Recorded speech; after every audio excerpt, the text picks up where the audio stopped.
कभी कभी ऐसा होता है ना कि कुछ लोगों के पास बहुत सारा पैसा होता है, उसके बावजूद उन्हें ज़िंदगी में जो भी करना होता है वो नहीं कर पाते। अच्छा अच्छा खाना सामने है लेकिन खा नहीं सकते, कहीं ट्रैवल करना है नहीं जा सकते, क्योंकि फिज़िकली वो फिट नहीं रहते, उनकी हेल्थ अच्छी नहीं रहती। इसलिए पैसा होने के बावजूद क्या हम ऐसे लोगों को खुश नसीब कह सकेंगे? कभी कभी ऐसा भी होता है कि हर चीज़ में उस इंसान को सक्सेस मिलती है, जो भी वो इंसान काम करता है सक्सेस उसे मिल ही जाती है। इसके बावजूद अगर उसके पास फैमिली नहीं है, अच्छे फ्रेंड्स नहीं हैं जिनके साथ वो अपनी खुशियाँ बांट सके, या कभी वो नर्वस हो जाता है, दुखी हो जाता है, तो अपना वो नर्वसनेस या वो जो फीलिंग्स जो उसके हैं वो किसी के साथ बांट सके, ऐसा कोई भी उसका अपना नहीं है, तो क्या हम ऐसे इंसान को खुश नसीब कह सकेंगे? नहीं ना, क्योंकि हमारी लाइफ के जो सब एरियाज़ हैं उस सब एरियाज़ को शायद हमने कभी इतनी गौर से देखा ही नहीं है। आज हम वो करने वाले हैं। आज फिर से हमें कुछ लिखना है, और इस बार हमें ज़्यादा लिखना है, क्योंकि आज हम हमारी ज़िंदगी के ऑलमोस्ट पूरे के पूरे एरियाज़ कवर करने वाले हैं। जैसे कि आपकी प्रोफेशनल लाइफ है, या आप अगर पढ़ाई करते हो तो एजुकेशनल लाइफ है, तो उसके बारे में अगर आप सोचते हैं तो आपको लिखना है कि आपको ज़िंदगी में क्या चाहिए। एजुकेशन में आप कौन से मुकाम पे जाना चाहते हैं, आपको डॉक्टर बनना है, इंजीनियर बनना है, या बिजनेसमैन बनना है, जो भी आपको करना है ज़िंदगी में उसे लिखना। और मुझे ये बात ज़रूर मालूम है कि आप अगर जब लिखने जाओगे तो शायद आपको लगेगा कि अरे मैं आगे चल के डॉक्टर बनूँ या इंजीनियर बनूँ, या मैं ऐसा बनूँ या वैसा बनूँ। ऐसे बहुत सारे सवाल आ सकते हैं आपके दिमाग में, तो उन सबको आपको लिखना है। जब आप लिखते जाओगे तो आपका मन आपको बताएगा कि मुझे ज़िंदगी में यही बनना है, तो आपको उसको बाद में टिक मार्क कर सकते हैं। वैसे आप मनी के बारे में सोचेंगे, पैसा है तो हम बहुत कुछ ले सकते हैं, खरीद सकते हैं, बहुत सारी खुशियाँ पैसों से आ सकती हैं, तो पैसा भी तो चाहिए। तो आपको मंथली इनकम आपका कितना होना चाहिए उसे भी लिखिए। हाँ, लिखते वक्त बड़ा सोचना है, 1000, 10,000, 12,000, 20,000 नहीं लिखना है। अगर लिखना ही है तो उसको लाखों में लिखना है। बड़ा सोचोगे तभी बड़ा मिलेगा, तो उसे भी लिखना है कि मेरा मंथली इनकम इतना होना चाहिए। उसके बाद आप अपनी फैमिली के बारे में भी लिखना, आपको आपकी फैमिली कैसी चाहिए, जैसी है वैसी भी चाहिए तो भी लिखना। आप अगर आपके फैमिली के साथ भी खुश हैं फिर भी आप लिखना कि मेरी फैमिली ऐसी ऐसी है कि केयरिंग है, लविंग है, तो उसे लिखना है। आपकी फ्रेंड्स कैसे होने चाहिए, कितने होने चाहिए, किस टाइप के होने चाहिए, जो अच्छे आपको लगते हैं कि इसे हमें अच्छा फ्रेंड कह सकता हूँ, इस टाइप के लोगों को मैं अच्छा फ्रेंड कह सकता हूँ, तो उसे भी आप लिखिए। उसके साथ साथ आप सोसाइटी के लिए किस तरह का कंट्रीब्यूशन देना चाहते हैं, समाज के लिए आप क्या करना चाहते हैं, इसके प्रति आपको आप किस तरह से आप मदद करना चाहते हैं, या जो भी आपको करना है सोसाइटी के लिए, समाज के लिए, उसे भी लिखना है। क्योंकि समाज से हम बहुत कुछ लेते हैं तो उसको देना भी हमारा फर्ज बनता है, तो उसके लिए भी आपको लिखना है। क्योंकि जब आप लिखोगे, आप बहुत कुछ करना चाहते हैं लेकिन अभी आपके पास उतना पैसा नहीं है, आपके पास शायद उसका उतना वक्त नहीं है, या और भी कोई चीज़ है जो आपके पास उतने नहीं है लेकिन आप करना चाहते हैं। आप लिखोगे तो शायद आप उसके लिए कुछ तो एक्शन लोगे, और शायद आप वो फुलफिल कर पाओगे, इसलिए उसे भी लिखना है। और उसके साथ साथ आपको ये लिखना है, फैमिली हो गई, मनी मैटर हो गया, प्रोफेशन और करियर हो गया, अभी आपको अपने हॉबीज़ के बारे में भी लिखना है। आपके कुछ तो हॉबीज़ होंगे, नहीं होंगे तो भी आपको उस हॉबीज़ के बारे में सोचना ही है कि आपकी कोई ना कोई तो हॉबी होनी चाहिए, तो उस हॉबीज़ के बारे में भी लिखना है कि मुझे ये मेरी ज़िंदगी में चाहिए, या मेरी ये हॉबी है तो उसके लिए मैं क्या कर सकता हूँ, या उसके लिए मुझे कहाँ तक जाना है, उसके बारे में भी आपको लिखना है। उसके बाद ये सब जो आपके एरियाज़ है लाइफ के, उस सब एरियाज़ को आपको लिखना है। उसके बाद आपको आपकी स्पिरिचुअल लाइफ कैसी होनी चाहिए, इसके बारे में सोचना है, उसको भी लिखना है कि आपकी स्पिरिचुअल लाइफ आपको ऐसी चाहिए या होगी तो भी लिखना, लिखो।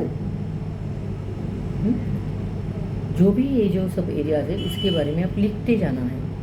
और आप अपनी ज़िंदगी में किस तरह की अचीवमेंट चाहते हैं, आपको कुछ अवार्ड चाहिए या आपको फेमस होना है, जो भी आपकी ज़िंदगी की लाइफ की जो भी अचीवमेंट आप चाहते हैं ज़िंदगी में, उसके बारे में भी लिखना है। ये सब एरियाज़ के बारे में आपको लिखना है। आप लिखने बैठोगे तब शायद आपको 5, 6, 3, 4 भी लगेंगे, तो उसे लिखो। और लिखने के बाद उसमें से एक को टिक मार्क करना जो आपको लगता है कि नहीं, मेरी ज़िंदगी में मुझे यही चाहिए। ऐसा जब आप लिखोगे और तय करोगे कि मुझे मेरी ज़िंदगी में यही चाहिए, मेरी एरियाज़ के जो लाइफ के जो एरियाज़ है, इस सभी एरियाज़ से मुझे ये चीज़ें चाहिए, ये सब आप लिखोगे, तभी क्या होगा कि आप फोकस कर पाओगे। और जब आप फोकस करोगे उस गोल पे, तो आप उसके प्रति आपके एक्शंस लेने शुरू कर पाओगे। और तब हम कह सकते हैं कि आप खुश नसीब हो।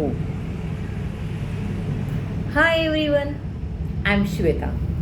आज मैं आप लोगों को बेंजामिन डिज़रेली के जीवन की कहानी सुनाने वाली हूँ। बेंजामिन डिज़रेली ग्रेट ब्रिटेन के 2 बार प्राइम मिनिस्टर बन चुके हैं। लेकिन प्राइम मिनिस्टर बनने के पहले उन्हें ऐसा लगता था कि मैं फेमस लॉयर बन जाऊं। फिर उन्होंने फेमस लॉयर बनने के लिए बहुत ज़्यादा कोशिश की। उसके बाद हर बार कोशिश करते वक्त वो फेल होते थे और वो लॉयर नहीं बन पाए।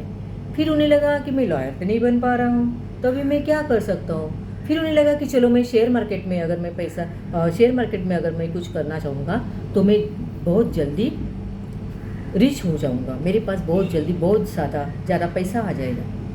फिर उन्होंने शेयर मार्केट में ध्यान देना शुरू कर दिया। क्या हुआ, 2-4 दिन के बाद उनका इंटरेस्ट कम हो गया। उन्हें लगा नहीं ये तो मैं नहीं कर सकता, तो अभी मैं क्या करूँ, मुझे फेमस भी होना है, मेरे पास पैसे भी बहुत ज़्यादा होने चाहिए। फिर उन्हें लगा कि चलो मैं पत्रकार ही बन जाता हूँ। पत्रकार होने से क्या होगा, पूरे लोग जो हैं उनसे मेरा नाम हो जाएगा, मैं बड़ा आदमी कहलाऊँगा। तो उन्हें पत्रकार के बारे में सोचा, लेकिन वहाँ पे भी उन्हें सक्सेस नहीं मिली। उसके बाद कुछ दिनों बाद उन्हें लगा कि एक बात तो है जिससे मैं ज़्यादा लोगों तक पहुँच पाऊँगा, लोग मुझे जानने लगेंगे, मैं फेमस हो जाऊँगा, पैसा भी आ जाएगा, और वो है लिखना। क्यों ना मैं ऑथर बन जाऊँ, राइटर बन जाऊँ, मैं जो भी लिखूँगा पब्लिश हो जाएगा, लोग मुझे जानने लगेंगे। फिर उन्होंने लिखना शुरू कर दिया। लिखते लिखते वो यहाँ पे उन्हें सक्सेस मिलनी शुरू हुई। जब उन्होंने लिखना शुरू किया, उन्हें सक्सेस मिलनी शुरू हुई, तो उन्हें लगा अरे वाह, अच्छी बात है, मैं लिखता हूँ तो मैं फेमस हो रहा हूँ। लेकिन कुछ दिनों बाद उन्हें लगा कि नहीं, ये भी सही नहीं है, शायद मुझे ना ग्रेट ब्रिटेन के प्राइम मिनिस्टर बनना चाहिए। देखो बात कहाँ से शुरू हुई, एक फेमस लॉयर से कहाँ तक आके वो रुकी। लेखक बनने के बाद उन्हें लगा नहीं, मुझे तो प्राइम मिनिस्टर बनना चाहिए। जब मैं प्राइम मिनिस्टर बनूंगा तो मैं मेरे देश के लिए बहुत कुछ करूंगा, मैं देश की उन्नति कर सकता हूँ, देश के लोगों के लिए मैं बहुत कुछ कर सकता हूँ, मुझे ना प्राइम मिनिस्टर ही बनना चाहिए। जब उन्होंने प्राइम मिनिस्टर के बारे में सोचना शुरू किया, तब उनका सही मायने में गोल बना, जिंदगी का गोल बना, उद्देश्य बना कि मुझे यही करना है, मुझे प्राइम मिनिस्टर ही बनना है। जब उनकी पत्नी एक बार उन्हें किसी बात पे टोक रही थी, तब उन्होंने कहा कि मुझे क्यों बोल रही हो तू, एक बात ध्यान में रख कि तू ग्रेट ब्रिटेन के प्राइम मिनिस्टर की पत्नी हो। तब तो वो ब्रिटिश संसद के सदस्य भी नहीं थे।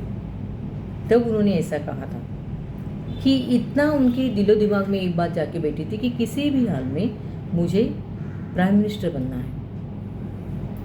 फिर उन्होंने ब्रिटिश सदस्य बनने के लिए भी कोशिश की, ब्रिटिश संसद के सदस्य बनने के लिए।